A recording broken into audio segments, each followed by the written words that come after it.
Mari kita mulai renungan pada hari ini. Terima kasih Yesus, terima kasih Tuhan, Bapa kami yang baik, Bapa kami yang luar biasa, penolong kami, juru selamat kami. Terima kasih Yesus untuk hari yang baru. Terima kasih untuk anugerah-Mu yang baru. Saat ini kami akan melakukan renungan harian. Buka jiwa roh hati kami Tuhan, untuk setiap perkataan-Mu dapat masuk dalam hati kami Tuhan, bertumbuh, berakar, berkuat, dan berbuah lebat untuk kemuliaan-Mu, agar bisa menjadi berkat surgawi, berkat dunia bagi kami semuanya sampai ke ujung bumi seperti yang Kau mau. Dan biarlah nama-Mu yang dipermuliakan. Terima kasih Yesus, Kau berada, nyata, perkenanan-Mu nyata, pernyataan-Mu nyata dalam hidup kami. Kami serahkan renungan hari ini, beracaralah. Amin. Kita akan nyanyikan lagu yang pertama.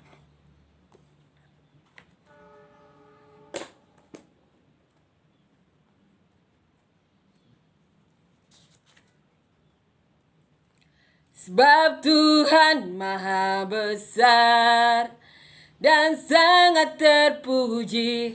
Dia lebih dahsyat dari segala Allah. Sebab Tuhan Maha Besar dan sangat terpuji. Kuasanya dahsyat menghancurkan musuh. Ceritakanlah kemuliaannya di antara segala bangsa, dan perbuatannya yang sungguh ajaib di antara suku bangsa. Sebab Tuhan Maha Besar dan sangat terbukti. Kuasanya dahsyat menghancurkan musuh. Sebab Tuhan Maha Besar dan sangat terpuji. Dia lebih dahsyat dari segala Allah. Amin ya. Tuhan kita, Tuhan yang dahsyat, Tuhan yang luar biasa, yang sudah menyelamatkan kita, memberkati kita, selalu ada bagi kita. Pertolongannya itu benar-benar nyata, berbicara kepada kita. Terbukti 16 tahun lalu masih berbicara kepada kita. Benar-benar luar biasa ya, benar-benar luar biasa. Ini kita akan baca ya di Matius 11 ayat 2 sampai 19. Judul perikopnya Tuhan Yesus dan Yohanes Pembaptis. Kita baca di Lukas juga. Lukas juga menulis. Kalau Lukas ditulis di pasal 7. Lukas menulis di pasal 7 ayat 18 sampai 35. Kita akan baca ya bagaimana Matius dan Lukas menulis hubungan antara Tuhan Yesus dan Yohanes Pembaptis. Kita akan baca. Di dalam penjara, Yohanes mendengar tentang pekerjaan Kristus. Jadi kemarin kan kita baca karena perkataan yang frontal dan ada beberapa yang dilakukan Yohanes Pembaptis, sehingga Yohanes Pembaptis dimasukkan ke penjara ya. Nah, selama di penjara Yohanes Pembaptis ternyata tetap update ya mengenai apa saja yang sudah dilakukan Tuhan. Lalu menyuruh murid-muridnya bertanya kepadanya, "Engkaukah?" Jadi Yohanes Pembaptis meminta murid-muridnya bertanya kepada Tuhan Yesus, "Engkaukah yang akan datang itu, atau haruskah kami menantikan orang lain?" Yesus menjawab mereka, "Pergilah dan katakanlah kepada Yohanes apa yang kamu dengar dan kamu lihat. Orang buta melihat, orang lumpuh berjalan, orang kusta menjadi tahir, orang tuli mendengar, orang mati dibangkitkan, dan kepada orang miskin diberitakan kabar baik. Dan berbahagialah orang yang tidak menjadi kecewa dan menolak aku." Setelah murid-murid Yohanes pergi, mulailah Yesus berbicara kepada orang banyak itu tentang Yohanes. "Untuk apakah kamu pergi ke padang gurun, melihat buluh yang digoyahkan angin kian kemari? Atau untuk apakah kamu pergi melihat orang yang berpakaian halus? Orang yang berpakaian halus itu tempatnya di istana raja. Tetapi untuk apakah kamu pergi melihat nabi? Benar, dan aku berkata kepadamu bahwa lebih daripada nabi, karena tentang dia ada tertulis, lihatlah aku menyuruh utusanku mendahului engkau. Ia akan mempersiapkan jalanmu di hadapanmu. Aku berkata kepadamu, sesungguhnya di antara mereka yang dilahirkan oleh perempuan tidak pernah tampil seorang yang lebih besar daripada Yohanes Pembaptis, namun yang terkecil dalam kerajaan surga lebih besar daripadanya. Sejak tampilnya Yohanes Pembaptis hingga sekarang kerajaan surga diserang dan orang yang menyerangnya mencoba menguasainya. Sebab semua nabi dan kitab Taurat bernubuat hingga tampilnya Yohanes, dan jika engkau mau menerimanya, ialah Elia yang akan datang itu. Siapa bertelinga, hendaklah ia mendengar. Dengan apakah akan ku umpamakan angkatan ini? Mereka itu seumpama anak-anak yang duduk di pasar dan berseru kepada teman-temannya. Kami meniup seruling bagimu, tetapi kamu tidak menari. Kami menyanyikan kidung duka, tetapi kamu tidak berkabung. Karena Yohanes datang, ia tidak makan dan tidak minum, dan mereka berkata ia kerasukan setan. Kemudian anak manusia datang, ia makan dan minum, dan mereka berkata, lihatlah ia seorang pelahap dan peminum, sahabat pemungut cukai dan orang berdosa, tetapi hikmat Allah dibenarkan oleh perbuatannya. Kita akan baca bagaimana tulisan Lukas. Judul perikopnya sama, Yesus dan Yohanes Pembaptis. Ketika Yohanes mendapat kabar tentang segala peristiwa itu dari murid-muridnya, ia memanggil 2 orang dari antaranya dan menyuruh mereka bertanya kepada Tuhan. Engkaukah yang akan datang itu, atau haruskah kami menantikan seorang lain? Ketika kedua orang itu sampai kepada Yesus, mereka berkata, Yohanes Pembaptis menyuruh kami bertanya kepadamu, engkaukah yang akan datang itu, atau haruskah kami menantikan seorang lain? Pada saat itu Yesus menyembuhkan banyak orang dari segala penyakit dan penderitaan dan dari roh-roh jahat. Dan ia mengaruniakan penglihatan kepada banyak orang buta. Dan Yesus menjawab mereka, pergilah dan katakanlah kepada Yohanes apa yang kamu lihat dan kamu dengar. Orang buta melihat, orang lumpuh berjalan, orang kusta menjadi tahir, orang tuli mendengar, orang mati dibangkitkan, dan kepada orang miskin diberitakan kabar baik. Dan berbahagialah orang yang tidak menjadi kecewa dan menolak aku. Setelah suruhan Yohanes itu pergi, mulailah Yesus berbicara kepada orang banyak itu tentang Yohanes. Untuk apakah kamu pergi ke padang gurun, melihat bulu yang digoyahkan angin kian kemari? Atau untuk apakah kamu pergi melihat orang yang berpakaian halus, orang yang berpakaian indah dan yang hidup mewah, tempatnya di istana raja? Jadi itu untuk apakah kamu pergi melihat nabi? Benar, dan aku berkata kepadamu, bahkan lebih daripada nabi, karena tentang dia ada tertulis, lihatlah aku menyuruh utusanku mendahului engkau. Ia akan mempersiapkan jalanmu di hadapanmu. Aku berkata kepadamu, di antara mereka yang dilahirkan oleh perempuan tidak ada seorang pun yang lebih besar dari Yohanes, namun yang terkecil dalam kerajaan Allah lebih besar daripadanya. Seluruh orang banyak yang mendengar perkataannya, termasuk para pemungut cukai, mengaku kebenaran Allah karena mereka telah memberi diri dibaptis oleh Yohanes. Tetapi orang-orang Farisi dan ahli-ahli Taurat menolak maksud Allah terhadap diri mereka karena mereka tidak mau dibaptis oleh Yohanes. Kata Yesus, dengan apakah akan kuumpamakan orang-orang dari angkatan ini, dan dengan apakah mereka itu sama? Mereka itu seumpama anak-anak yang duduk di pasar dan yang saling menyerukan, kami meniup seruling bagimu, tetapi kamu tidak menari. Kami menyanyikan kidung duka, tetapi kamu tidak menangis. Karena Yohanes Pembaptis datang, ia tidak makan roti dan tidak minum anggur, dan kamu berkata ia kerasukan setan. Kemudian anak manusia datang, ia makan dan minum, dan kamu berkata, lihatlah ia seorang pelahap dan peminum, sahabat pemungut cukai dan orang berdosa. Tetapi hikmat dibenarkan oleh semua orang yang menerimanya. Amin ya. Ini kita akan membaca ya kisah Yesus dan Yohanes, yang dimana di perikop ini judulnya pun juga ini ya, Yesus dan Yohanes Pembaptis. Bagaimana hubungan Yesus dan Yohanes Pembaptis benar-benar sudah terkoneksi ya sejak dalam kandungan. Bagaimana sudah dituliskan juga, lihatlah aku menyuruh utusanku mendahului engkau, ia akan mempersiapkan jalanmu di hadapanmu. Aku berkata, ini ya, kita baca ini ya.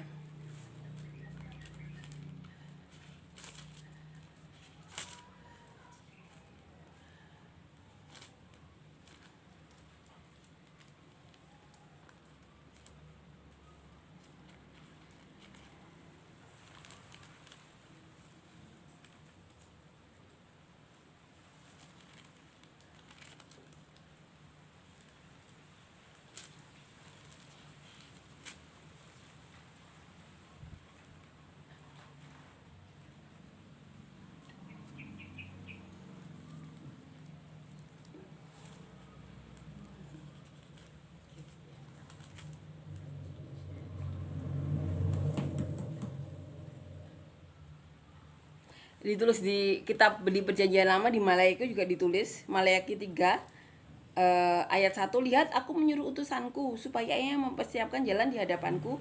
Dengan mendadak Tuhan yang kamu cari itu akan masuk ke baitnya. Malaikat perjanjian yang kamu kehendaki itu sesungguhnya ia datang, firman Tuhan semesta alam. Jadi sudah ditulis di Maleakhi. Tuhan menyuruh utusannya supaya ia mempersiapkan jalan di hadapanku. Jadi Tuhan menyuruh utusannya, menyuruh Yohanes untuk mempersiapkan jalan di hadapan Tuhan sendiri, yaitu dengan dibaptis ya. Nah, ini hubungan yang saya kalau membaca waktu Maria dan Elizabeth mengandung itu saya sempat tersenyum ya, begitu langsung ada koneksi ya, karena Tuhan sendiri yang menyuruh Yohanes untuk menyiapkan jalan baginya. Dan ini ya, waktu di penjara Yohanes Pembaptis meminta murid-muridnya untuk bertemu dengan Tuhan Yesus dan bertanya, pergilah dan engkau dan bertanyalah ya, engkaukah yang akan datang itu atau haruskah kami menantikan orang lain? Jadi pastinya Yohanes juga waktu sebelum ini ya pasti bertanya-tanya juga, benarkah ini Tuhan ini Mesias atau apa, dan itu langsung ditanyakan melalui murid-muridnya. Nah, dan Tuhan Yesus berkata, ceritakan apa yang kamu lihat dan kamu dengar. Berarti kan saat itu murid-murid dari Yohanes Pembaptis juga mengiring Tuhan ya, ikut dalam serombongan itu yang mengikuti Tuhan, dimana kan orang-orang yang disembuhkan bercerita, kemudian orang-orang itu bercerita di kota-kota ya, akhirnya orang-orang itu mengikuti Tuhan Yesus. Dan ketika mereka lapar kan Tuhan Yesus juga ini ya membuat mujizat dengan 5 roti 2 ikan ya, dimakan semua orang sampai kenyang, masih sisa 12 bakul. Itu Tuhan kita. Ini jawaban Tuhan. Pergilah dan katakanlah kepada Yohanes apa yang kamu dengar dan kamu lihat. Orang buta melihat, orang lumpuh berjalan, orang kusta menjadi tahir, orang tuli mendengar, orang mati dibangkitkan, dan kepada orang miskin diberitakan kabar baik. Dan berbahagialah orang yang tidak menjadi kecewa atau menolak aku. Tuhan katakan ini ya, berbahagialah orang yang tidak menjadi kecewa dan menolak aku. Berarti kalau kita renungkan kata-kata ini, banyak orang yang kecewa atau menolak Tuhan ya. Salah satunya juga pasti orang Farisi itu ya, yang menolak dan kecewa kepada Tuhan, sehingga mereka memprovokasi orang-orang ya, sehingga Tuhan Yesus disalib. Tuhan Yesus berkata, berbahagialah orang yang tidak menjadi kecewa dan menolak aku. Tetap apapun yang terjadi dalam hidup mereka, mereka tetap menerima Tuhan dan tidak menjadi kecewa. Tuhan Yesus berkata, berbahagialah mereka.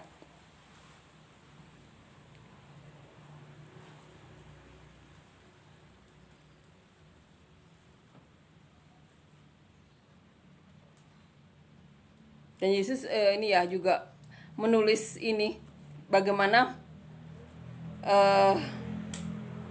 pandangan Yohanes ya, pandangan Tuhan Yesus terhadap Yohanes. Tuhan Yesus berkata, sesungguhnya di antara mereka yang dilahirkan oleh perempuan tidak pernah tampil seorang yang lebih besar daripada Yohanes Pembaptis, namun yang terkecil dalam kerajaan surga lebih besar daripadanya. Jadi ya karena Yohanes mempersiapkan jalan Tuhan ya, sehingga Tuhan Yesus berkata, tidak yang dilahirkan oleh perempuan tidak pernah tampil seorang yang lebih besar daripada Yohanes Pembaptis, namun yang terkecil dalam kerajaan surga lebih besar dari padanya. Tuhan Yesus berkata seperti itu.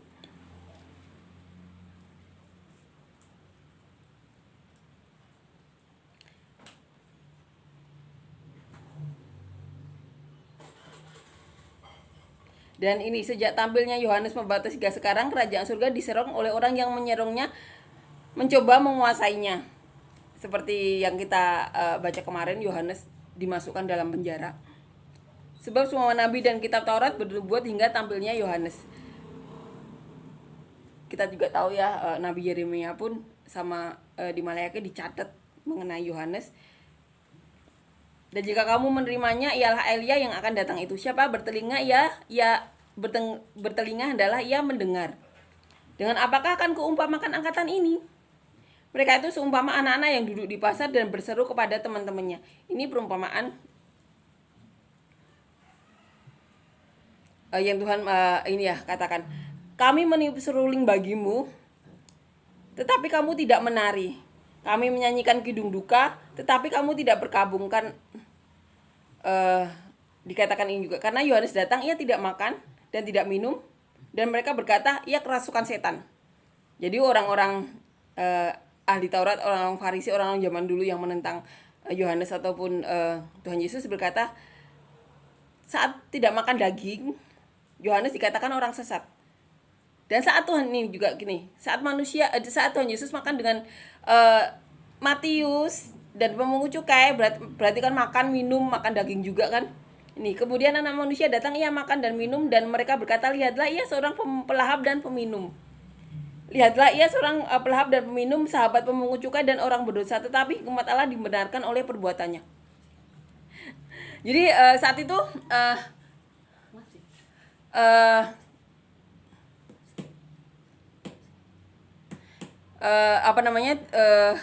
Yohanes Pembaptis sama Tuhan Yesus kayak dibandingkan ya. Yohanes tidak makan apapun. Di saat itu orang-orang menyebut kerasukan setan. Terus Tuhan Yesus juga dikomentari. Tuhan Yesus makan minum bersama Matius, berarti kan makan daging juga, makan apapun yang ada di situ kan. Disebut pemakan, pelahap dan peminum. Tapi di sini dikatakan tetapi hikmat Allah dibenarkan oleh perbuatannya. Kita baca di Lukas ya. Gimana Lukas menulis?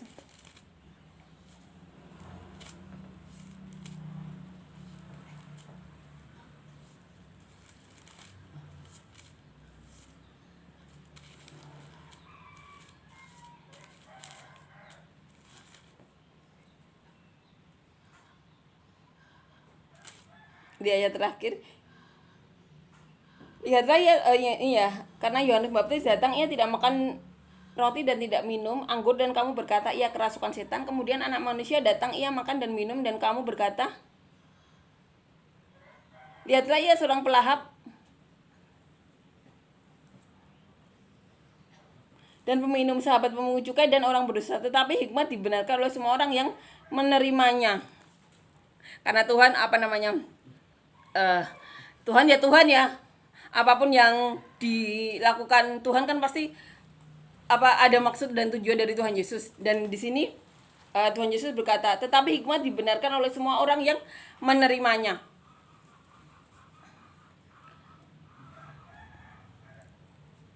Seperti kita kan ada ini ya, ada perbedaan, ada beberapa keyakinan yang memperbolehkan kita makan babi, tapi ada keyakinan yang orang Kristen juga yang tidak memperbolehkan makan babi. Ada yang tidak makan daging, ada yang makan. Tapi Tuhan berkata, tetapi hikmat dibenarkan oleh semua orang yang menerimanya. Asal kita tidak, kalau Tuhan katakan di ayat yang lainnya, asal kita tidak menghakimi iman orang lain saja. Kita percaya apa yang kita percayai saja. Kalau kita mau mengikut caranya Yohanes Pembaptis dengan tidak makan daging atau apapun, ya percayai itu. Kalau kita melakukan seperti Tuhan Yesus yang tidak menghakimi makan daging juga, ya percayai itu. Yang terpenting apa? Ya segala sesuatu yang tidak berlebihan pasti menimbulkan sehat ya, tapi segala sesuatu yang berlebihan pasti menimbulkan sakit. Kita ini aja ya. Kita lakukan apa yang kita yakini karena kita yang mengenal tubuh kita. Karena pada dasarnya segala sesuatu yang berlebihan menurut pengalaman saya itu tidak sehat. Jadi kalau mau makan sayur, Tuhan berkata monggo silahkan. Kalau mau makan daging silahkan, tapi pastinya jangan berlebihan ya. Untuk kesehatan kita sendiri juga. Kita tahu apa yang baik, apa yang tidak. Yang terpenting kita melakukannya dengan dengan kesadaran, dengan tanggung jawab menerima apa namanya, semua akibat yang kita makan. Pasti Tuhan berkata seperti pasti maksud Tuhan seperti itu ya.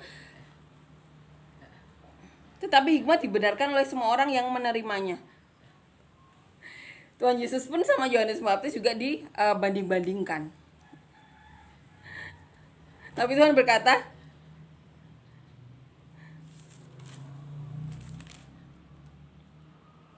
tetapi hikmat Allah dibenarkan oleh perbuatannya.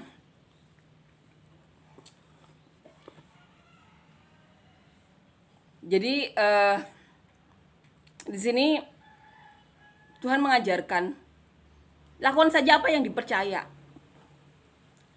asal kita tahu dan bertanggung jawab atas apapun yang kita perbuat, apapun yang kita masukkan dalam perut ya. Kalau kita tahu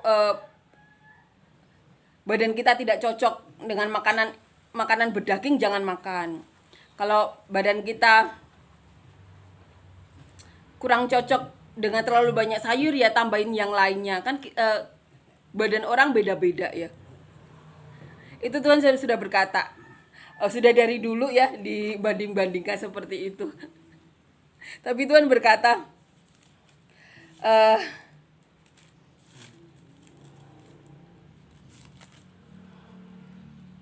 tetapi hikmat Allah dibenarkan oleh perbuatannya. Ini Tuhan yang berkata. Jadi ya, inilah hubungan Yohanes Pembaptis bersama Tuhan. Kita baca sekilas ya yang ditulis dari Matius dan Lukas, bagaimana hubungan Tuhan Yesus dan Yohanes Pembaptis, di mana Yohanes Pembaptis merupakan pembuka jalan bagi Tuhan, di mana Yohanes Pembaptis diberi karunia membaptis Tuhan Yesus. Dan Yohanes Pembaptis itu orang yang rendah hati. Dia berkata bahwa melepas kasut Tuhan Yesus pun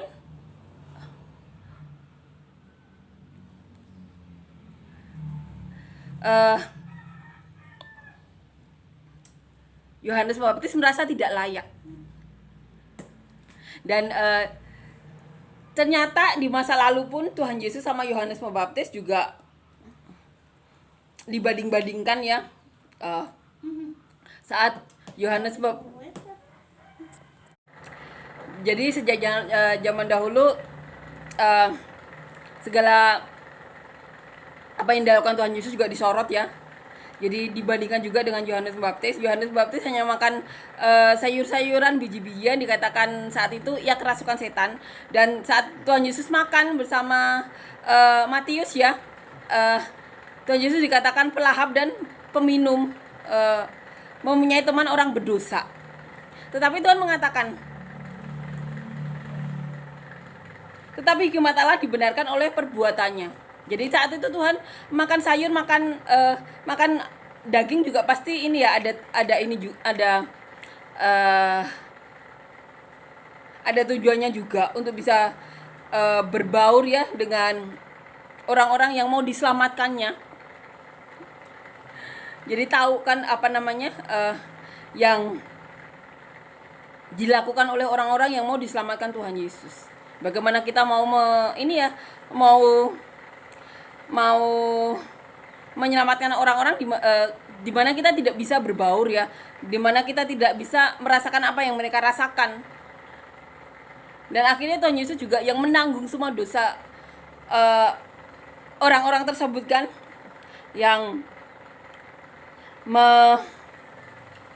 menyelamatkan orang-orang tersebut.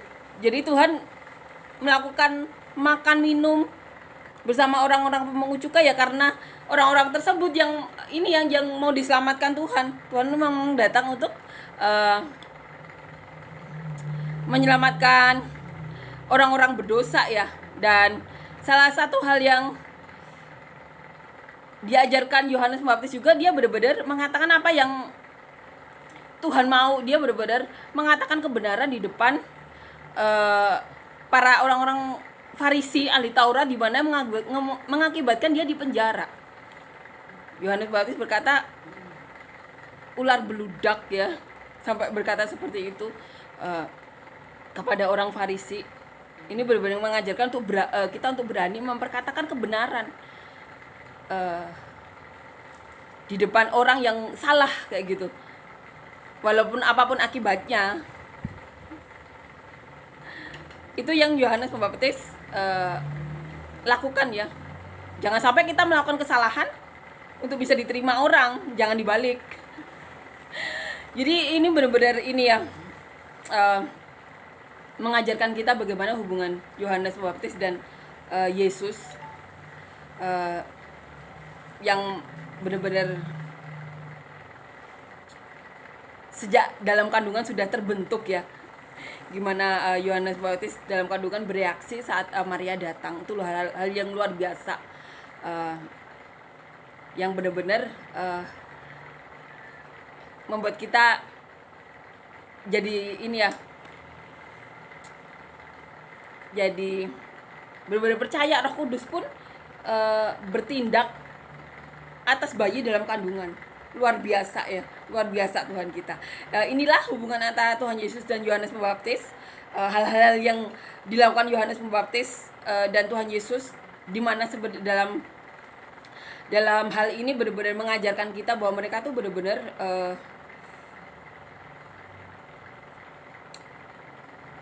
orang-orang yang saling berhubungan sejak dalam kandungan, yang dimana dua-duanya dinubuatkan sejak perjanjian lama. Nabi Yeremia, Maleaki menulis hal yang luar biasa. Inilah kisah dari Yohanes Pembaptis dan Tuhan Yesus dan hubungannya, dan hal-hal yang Yohanes lakukan kiranya menguatkan kita ya, menguatkan kita untuk selalu memperkatakan kebenaran apapun akibatnya. Lebih baik kita kehilangan nyawa di dunia daripada kehilangan nyawa saat kesudahannya, karena Tuhan yang berkuasa ini ya, membunuh jiwa dan tubuh. Manusia hanya bisa melakukan membunuh tubuh saja, tapi jiwa kita tetap bersama Tuhan. Itu yang Yohanes Pembaptis lakukan. Dia benar-benar berani, dan hal-hal yang kita baca ini kiranya benar-benar menguatkan kita ya, benar-benar menguatkan kita. Amin. Kita akan ini nyanyikan lagu yang kedua.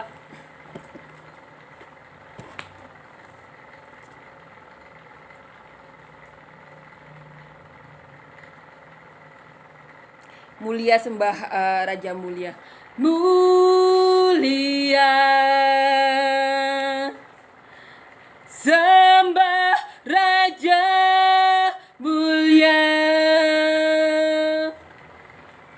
bagi Yesus puji hormat dan kuasa. Mulia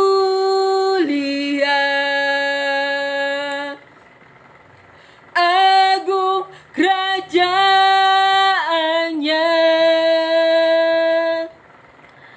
dari surga datang untuk segenap umatnya.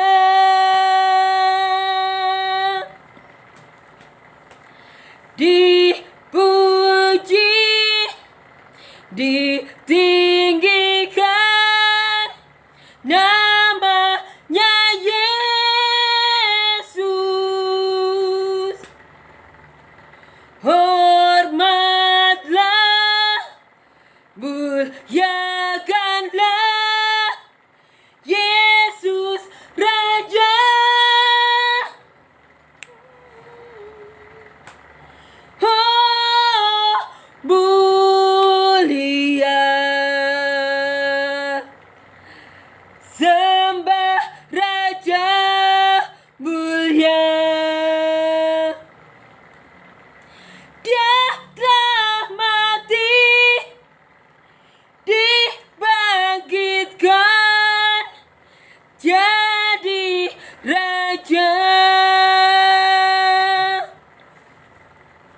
Amin ya. Terima kasih Yesus, terima kasih untuk perkataanmu hari ini, menguatkan kami. Benar-benar memberkati kami Tuhan. Kiranya kami bisa menyontoh apa yang dilakukan Yohanes Pembaptis. Kami bisa menyontoh apapun yang dilakukan Tuhan Yesus. Mampukan kami Tuhan, dan biarlah perkataanmu ini bertumbuh berakar kuat dalam hati kami. Roh Kudusmu, hadiratmu Tuhan, yang telah melingkupi pada kami hari ini selalu ada bersama kami. Para malaikatmu selalu Tuhan bersama kami. Terima kasih Yesus, kami serahkan hari ini hanya kepadamu. Terima kasih Tuhan, terima kasih kau bernyata, berada, perkenananmu nyata, pernyataanmu bernyata dalam hidup kami. Dalam nama Tuhan Yesus, amin.